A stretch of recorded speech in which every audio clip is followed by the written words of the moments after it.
कि मेरी माँ अंधी है। अरे माँ का होना ही सुंदर होता है, माँ शब्द ही बड़ा सुंदर है। सज्जनों, हमारे हिंदू धर्म में एक शब्द है, एक माँ है जिसे हम लोग कहते हैं काली माँ, काली मैया। माँ काली भी हो तो सुंदर लगती है। सज्जनों, उनका स्वरूप कितना भयावह है, कितना भयंकर है। लपलपाती जिह्वा के द्वारा खून का पीना, जिंदा खा जाने वाली आंखें, नरमुंड की मालाएं, नग्न शरीर। सज्जनों, सब कुछ भयावह है, लेकिन फिर भी हमने उनको क्या कहा? काली माँ। काली माँ हो तो भी सुंदर होती, माँ का होना ही सुंदर होना है। सज्जनों, इससे बड़ा सौभाग्य और क्या हो सकता है जिसके पास माँ है, बाप है। इसीलिए कहा गया आचार्य देवो भव, मातृ देवो भव, पितृ देवो भव।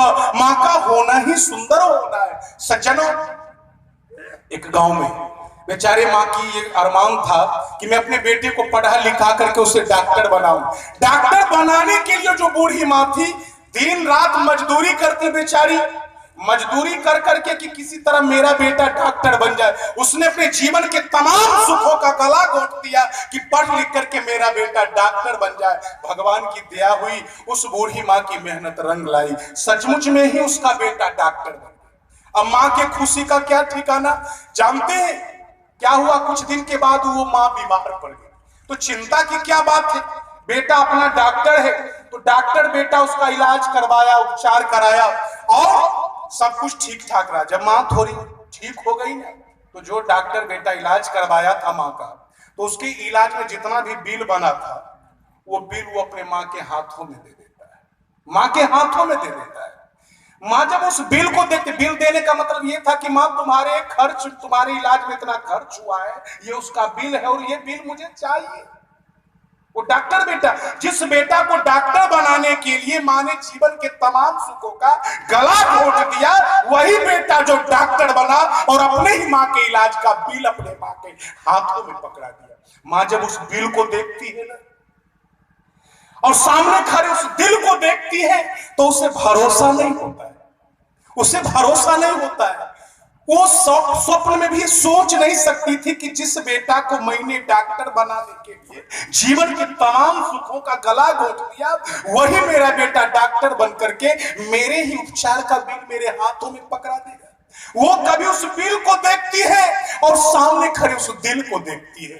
अरे बुढ़ापे ने तो उसके हृदय को तोड़ करके रख ही दिया था, लेकिन आज बेटे द्वारा दिए हुए बिल ने उसके दिल को भी तोड़ दिया था। उस बूढ़ी आंखों, उस बूढ़ी माँ की आंखों डबडबा गई, उसके शब्द खो गए, वो व्यथित हो गई, वो कुछ बोल नहीं पा रही है, ना वो रो पा रही है, केवल आंखों में आंसू है। और वो एकटक कभी बिल देखती है, कभी दिल को देखती है। सज्जनों, में समाज कितना निकम्मा हो गया, कितना कृतज्ञ हो गया।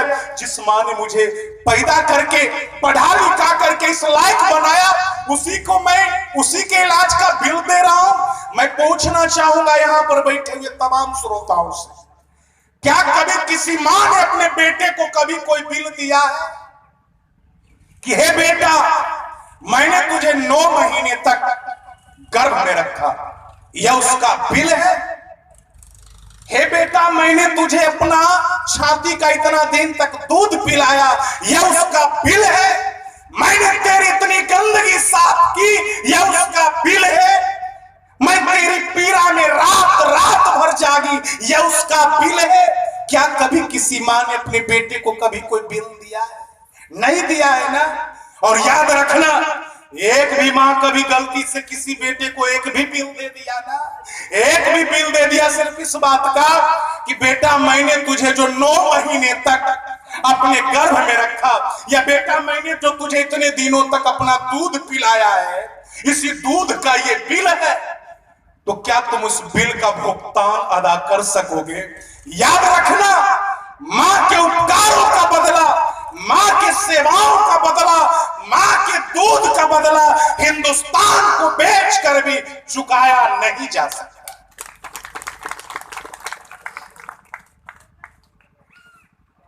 नहीं चुकाया जा सकता है। सज्जनों, इसीलिए मैं आपसे निवेदन करना चाहूंगा कि माँ बाप की सेवा और ठाकुर की सेवा में कभी नौकर का प्रयोग नहीं होना चाहिए। इनकी सेवा हमें अपने हाथों से करनी। सज्जनों, जिनके माँ बाप जिंदा है, उनके देवता घर में उन्हें अगरबत्ती दिखलाने के लिए किसी दूसरे देवता की जरूरत नहीं। यदि वो माँ बाप खुश हो गए ना, सारे देवता उसके ऊपर खुश है। चले हम लोग एक मानस का थोड़ा सा उठाएंगे, क्योंकि समय तो अपने गति से चलती है। सज्जनों,